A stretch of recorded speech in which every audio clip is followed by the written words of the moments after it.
Hello, CAA Facebook members. How are you doing today? I am so pleased that you're able to join us. We will be getting underway with the quiz in just one moment. I'm just going to double check, make sure everything's working right and looking good so that we can have you all join us today. All right, looks like we're doing good. Okay, so if you've never joined us before, what we do is we play for bragging rights. So don't worry if you get some wrong. You're welcome to share your answers if you'd like, or if you prefer, you can keep them at home with you. It's whatever's works best for you. We do two questions as a warm-up round to give people time to join us and to give you an idea of the format. And so here we go. Question one, warm-up question one. Blinkers should be where in relation to the eye? Is it A, above, B, center, or C, below? Blinkers should be where in relation to the eye? Is it A, above, B, center, or C, below? And the answer is B, center. All right. So blinkers should be where in relation to the eye? The warm-up question answer one is B, center. All right, here we go with warm-up question number two. What month is National Carriage and Driving Month? Is it A, May, B, June, or C, July? What month is National Carriage Driving Month? Carriage and Driving Month. Is it A, May, B, June, or C, July? And the answer to warm-up question number two is A. May is National Carriage and Driving Month. So I hope that you were able to answer those two questions. And it is now 3 o'clock, which means it is time to play the CAA quiz. Here we go. This vehicle was one of 38 vehicles displayed at the 1893 World's Columbian Exhibition in Chicago by Cincinnati, Ohio carriage makers. It weighed 135 pounds. The body was only 18 by 51 inches. What was it called? Is it A, the one-man speeder, B, the Ramona, or C, the Queen? So again, this vehicle was one of 34 vehicles displayed at the 1893 World's Columbian Exhibition in Chicago by Cincinnati, Ohio carriage makers. It weighs 135 pounds. The body was only 18 by 51 inches. What was it called? Is it A, the one-man speeder, the Ramona, or the Queen? All right, here we go with question two. By 1901, more than 100 of these vehicles roamed Los Angeles, each paying $1 a month for a city business license. What were they? Were they popcorn wagons, brownie wagons, or tamale wagons? I have to say, I hope the answer is B, brownie wagons. By 1901, more than 100 of these wagons roamed Los Angeles, each paying $1 a month for a city business license. What were they? Is it A, popcorn wagons, B, brownie wagons, or C, tamale wagons? All right. Hi, Denise. Hi, Joyce. All right.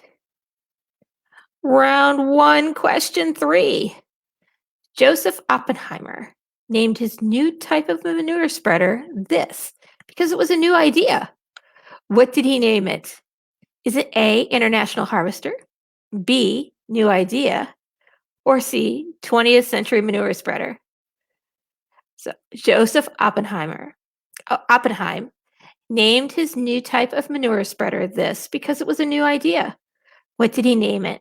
Is it A, International Harvester, B, New Idea, or C, 20th Century Manure Spreader? Hi, Monica. Glad you were able to join us today. Round 1, question 4. The first sulkies were modified versions of what vehicle? Is it a gig, B, dog cart, C, shay? The first sulkies were modified versions of what vehicle? Is it A, gig, B, dog cart, or C, shay?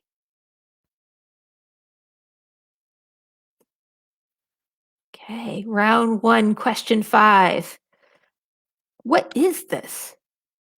So here's a hint. We shared a video last week on how to use this. Is it A, a thingamabob, B, a pole holder, or C, a wagon jack? What is this? Is it A, a thingamabob, B, a pole holder, or C, wagon jack?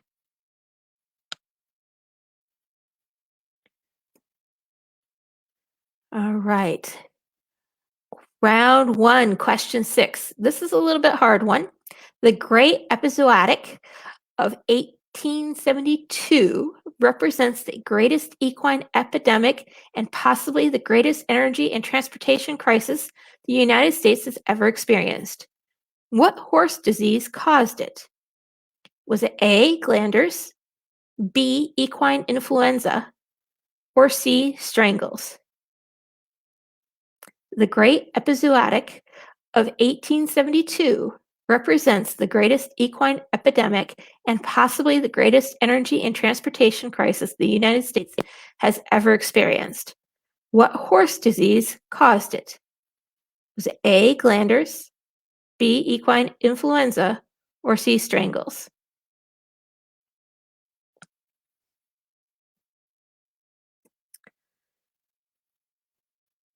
Round 1, answers. Are you ready? All right, here we go. Thank you, Jeanette and Judy, for joining us today. Appreciate it. This vehicle was one of 34 vehicles displayed at the 1893 World's Columbian Exhibition in Chicago by Cincinnati, Ohio carriage makers. It weighed 135 pounds and the body was only 18 by 51 inches. What was it called? And this was the one-man speeder. It was made specifically for use on turf. Now, the Ramona and the Queen were also vehicles that were made for that, but they weighed more in the 300-pound range, 300, 350. This vehicle was one of 34 vehicles displayed at the 1893 World's Columbian Exhibition in Chicago by Cincinnati, Ohio carriage makers. It weighed 135 pounds. The body was only 18 by 51 inches. What was it called? It was the one-man speeder.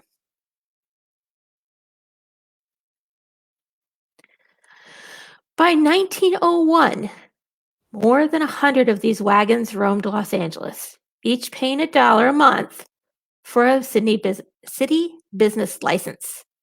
The answer to round 1, question 2, is tamale wagons. These were tamale wagons. Unfortunately, I don't think they made brownie wagons. By 1901, more than 100 tamale wagons roamed Los Angeles, each paying $1 a month for a city business license. Joseph Oppenheim named his new type of manure spreader this because it was a new idea. What did he name it? The answer to round 1, question 3 is B, new idea. And I love this pin that we were able to borrow. And this is from the Busy Beaver Button Museum. Joseph Oppenheim named his new type of manure spreader this because it was a new idea. and he named it B. New idea. Round one, question four, answer. The first sulkies were modified versions of what vehicle?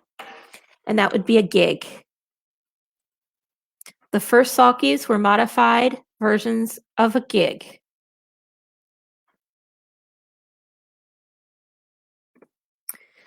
Round one, question five, answer. What is this? This would be a wagon jack. And we do have a video on the Facebook page of a wagon jack and how to use it. If you'd like to take a look at that, they do come in various sizes and shapes. So some may not look quite like this, but this was a pretty common design for a wagon jack. Round one, question six.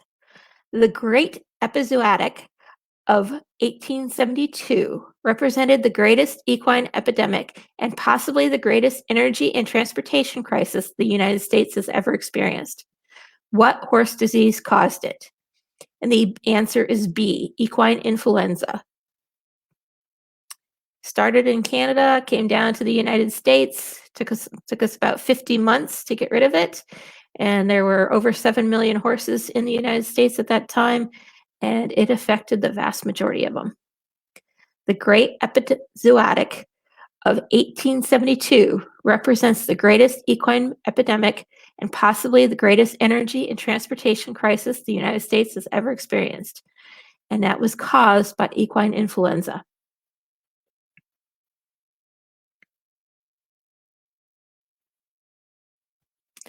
All right, are you ready for round two?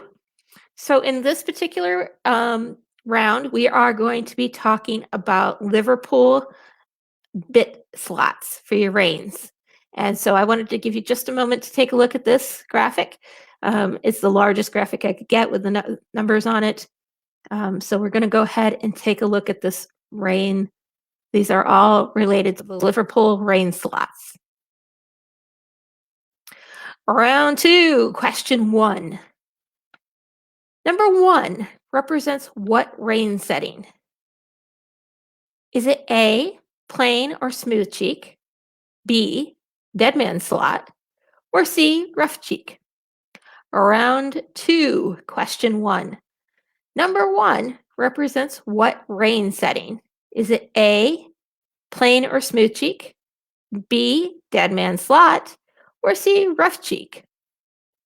And so here we go, round two, question two. Number two represents what rein setting? Is it A, plain or smooth cheek, B, dead man slot, or C, rough cheek? Round two, question two. Round two represents what rein setting? Is it A, plain or smooth cheek, B, dead man slot, or C, rough cheek? Thank you for joining us, Karen and Catherine. We appreciate it. Looks like you guys are getting some good answers there. All right. Are we ready for question three?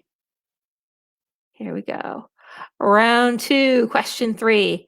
What number represents the slot that provide moderate pull and pressure, curb pressure? What number represents the slot that provides moderate pull and curb pressure? Is it A1, B3, or C5? Okay, we're looking for moderate pull and curb pressure. Is it A1, B3, or C5? Round two, question four. Which rein setting is sometimes called the dead man slot? Is it A1, B3, or C5? Round two, question four. Which rein setting is sometimes called the dead man slot? Is it A1, B3, or C5? Okay, here we go. From the opposite of the dead man slot, we have question 5. Which slot represents the mildest setting? Is it A, 5, B, 4, or C, 1? Which slot represents the mildest setting? Is it A, 5, B, 4, or C, 1? Okay, here we go with the last question in this set. Round 2, question 6. This is the first setting with all of these. It has tongue, jaw, pull, and curb pressure. This is the first setting with all 4 of these: tongue, jaw, pull, and curb pressure.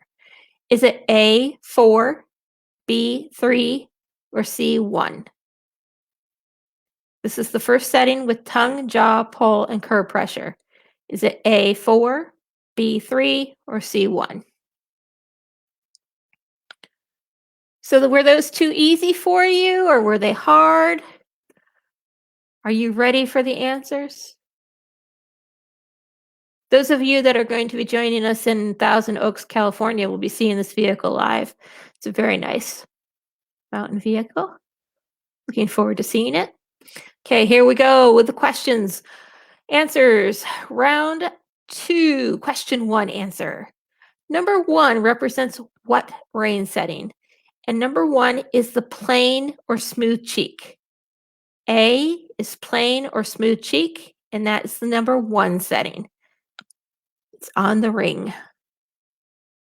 Okay. Round 2, question 2 answer. Number 2 represents what rain setting? And that is the rough cheek. It's C. It goes around the post. Number 2 represents what rain setting? And it's C, rough cheek. Okay, round 2, question 3 answer. What number represents the slot that provides moderate pull and curb pressure? And that is B, 3. Okay. Number 3 represents the slot that provides moderate pull and curb pressure. Round 2, question 4 answer. Which rain setting is sometimes called the dead man slot? And that is 5. Number 5, which is the bottom slot on a 3 slot, is sometimes called the dead man slot because there's no place left to go. If you can't stop them there, you've got problems. Okay, round 2, question 4 answer. Which rain setting is sometimes called the dead man slot? And the answer is C, number 5. Round 2, question 5 answer. Which slot represents the mildest setting? And that would be number 1. That's the smooth cheek. Which slot represents the mildest setting? And that would be number 1, the smooth cheek. Round 2, question 6 answer. This is the first setting with tongue, jaw, pull, and curb pressure. And that is number 4. That's when they all come together. And you get tongue, jaw, pull, and curb pressure. So the answer to number 6 is A, 4. Guys, look like you did pretty well there. Looking good. I hope you guys are having some fun. This is I think a great way to learn some new things, and give yourself the thumbs up for just being here and learning. Appreciate you coming. All right, here we go. Round 3, question 1. These are all on Phaetons. Round 3 is all from the Carriage Journal article on Phaetons. What type of vehicle is this? Is it A, a mail Phaeton, B, a spider Phaeton, or C, a Stanhope Phaeton? What type of vehicle is this? Is it A, a mail Phaeton, B, a spider Phaeton, or C, a Stanhope Phaeton? Round 3, question 2. What type of vehicle is this? Is it A, a four-spring basket phaeton, B, a Buford phaeton, or C, a hunting phaeton? And this beautiful vehicle is on display at the Frick in Pittsburgh, Pennsylvania. What type of vehicle is this? Is it A, a four-spring basket phaeton, B, a Buford phaeton, or C, a hunting phaeton?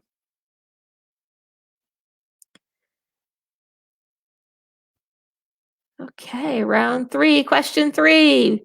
What type of vehicle is this? Is it A, a four-spring basket phaeton, B, a Buford phaeton, or C, a hunting phaeton? What type of vehicle is this? Is it A, a four-spring basket phaeton, B, a Buford phaeton, or C, a hunting phaeton?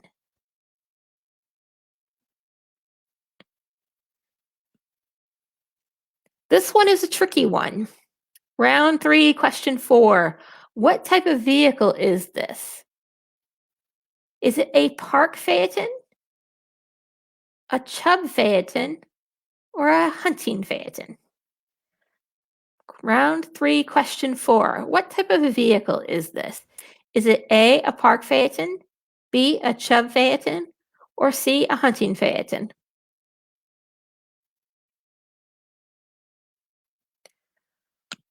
Round three, question five. What type of vehicle is this? A, a park phaeton, B, a George IV phaeton, or C, a spider phaeton? What type of vehicle is this? Is it A, a park phaeton, B, a George IV phaeton, or C, spider phaeton? Round three, question six. Okay, this is our last one with phaetons. What type of vehicle is this one? Is it A, a park phaeton, B, a George IV phaeton, or C, a spider phaeton? What type of vehicle is it? Is it a park phaeton, a George IV, or a spider phaeton?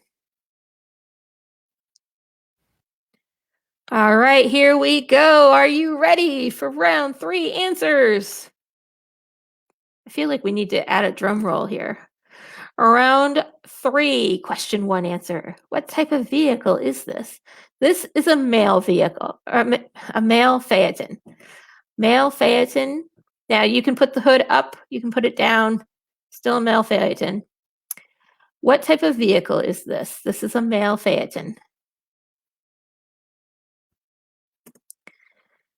Round three, question two answer. This is a four-spring basket phaeton. This is a four-spring basket phaeton. It was made by Brewster and Company. Round three, question three answer. What type of vehicle is this? And this is B, a Buford phaeton. Round three, question three answer. This is a Buford phaeton. Round three, question four answer. What type of vehicle is this one? This is a park phaeton. And you can tell that rounded body is kind of what sets it apart. Sometimes it looks like a Surrey or something of that nature, but it's that rounded bottom of that carriage that makes it helps make it a park phaeton. What type of vehicle is this? And this is a George IV phaeton. The answer to round three, question five. This is a George IV phaeton. Thanks, Judy. I appreciate it. I'm glad you enjoyed it.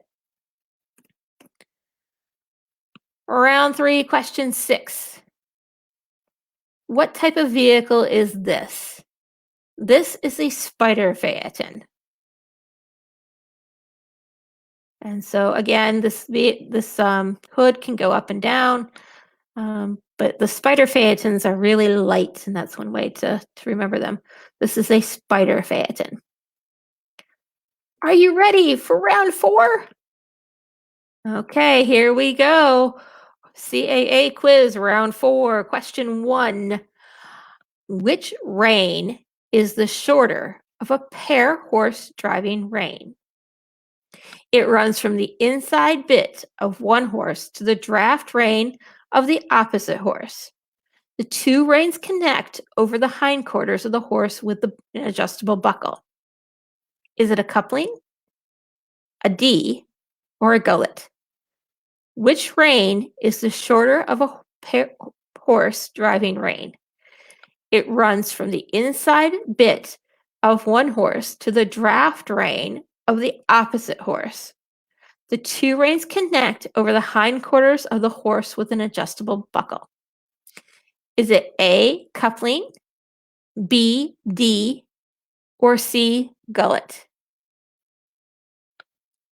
Okay, I'm going to read that one more time just because I know it's kind of a hard one to get your mind wrapped around.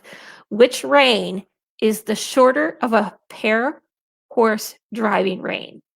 It runs from the inside bit of one horse to the draft rein of the opposite horse.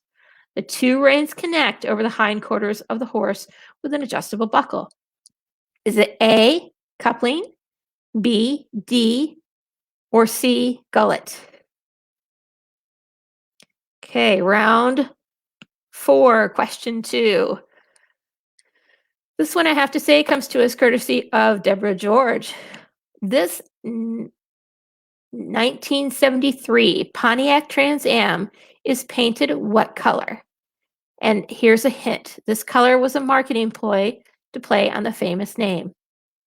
Is it A, aspen green, B, Brewster green, or C, moonlight cream?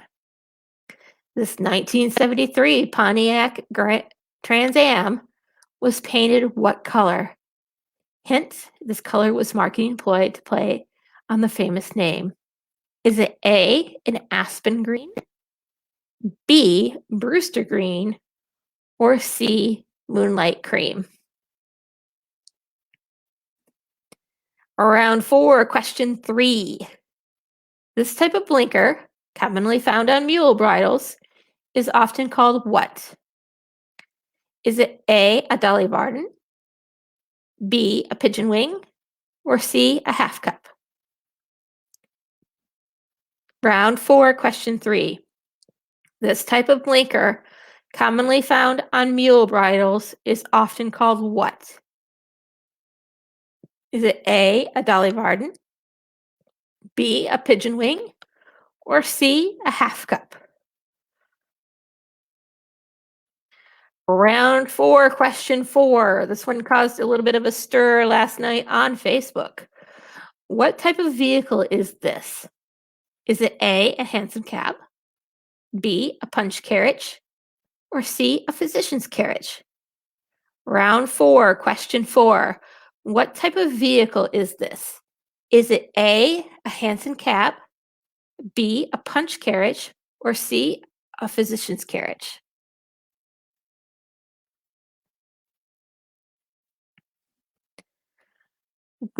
Question 5, round 4. Which of the following is not a way to minimize fire hazards in the barn? Which of the following is not a way to minimize fire hazards in the barn? A, keep grass mowed and controlled, weeds, brush, and other debris around the stable area. B, store all combustibles near gasoline and diesel-powered vehicles. Or C, keep the barn clean and free of cobwebs, chaff, dust, and loose straw and hay. Which of the following is not a way to minimize fire hazards in the barn? A, keep grass mowed and control weeds, brush, and debris around the stable area. B, store all combustibles near gasoline and diesel-powered vehicles. Or C, keep the barn clean and free of cobwebs, chaff, dust, and loose straw and hay. Round 4, question 6. What is the name of this strap? Is it a gullet strap, a cheek strap, or a hip strap? What is the name of this strap? Is it A, gullet strap, B, cheek strap, or C, hip strap?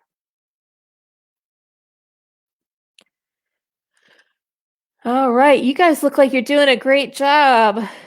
Let's see, Judy, Karen, Denise, Joyce, Catherine. Looking like you've got some good answers there. Here we go with the answers to round 4. Which rein is the shorter of a pair horse driving rein? It runs from the opposite bit of one horse to the draft rein of the opposite horse. The two reins connect over the hindquarters of the horse with an adjustable buckle. And that is a coupling rein. A coupling rein is the shorter of a pair horse driving rein. It runs from the inside bit of one horse to the draft rein of the opposite horse. The two reins connect over the hindquarters of the horse with an adjustable buckle. So that is a coupling. All right, here we go. Round 4, question 2, answer. This 1973 Pontiac Trans Am is painted what color? And it is Brewster green. Brewster themselves never used Brewster green, but people wanted to be associated with that famous name that meant quality, and so they named different paint Brewster green. This 1973 Pontiac Trans Am is painted Brewster green.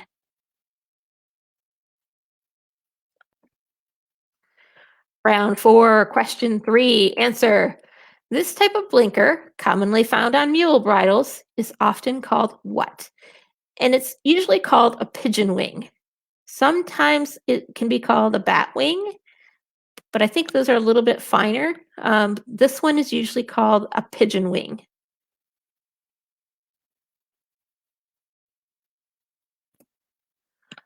Round 4, question 4. This is a punch carriage. Okay, and if you'd like to know more about punch carriages, you can find that at the carriagefoundation.org.uk. They have quite a bit on this punch carriage.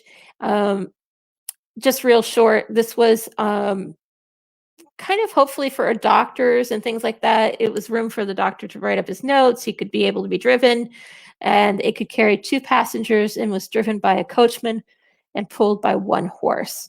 And it was meant to be very comfortable. It never really took off, though.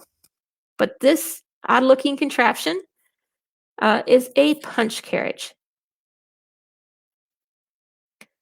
Round 1, question 4, answer. It's punch carriage. Okay, here we go with the fire question. Round 4, question 5, answer.